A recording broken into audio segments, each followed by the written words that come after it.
Sakal Gunar Vande Guru Sri Charanaravindan.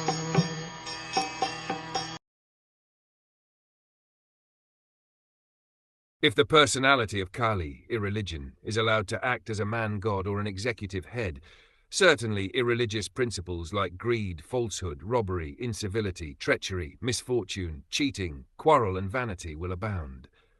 The principles of religion, namely austerity, cleanliness, mercy and truthfulness, as we have already discussed, may be followed by the follower of any faith. There is no need to turn from Hindu to Mohammedan to Christian or some other faith, and thus become a renegade and not follow the principles of religion. The Bhagavatam religion urges following the principles of religion. The principles of religion are not the dogmas or regulative principles of a certain faith. Such regulative principles may be different in terms of the time and place concerned. One has to see whether the aims of religion have been achieved. Sticking to the dogmas and formulas without attaining the real principles is not good.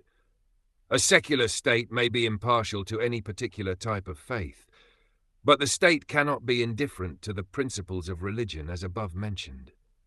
But in the age of Kali, the executive heads of state will be indifferent to such religious principles, and therefore under their patronage the opponents of religious principles, such as greed, falsehood, cheating and pilfery, will naturally follow, and so there will be no meaning to propaganda crying to stop corruption in the state.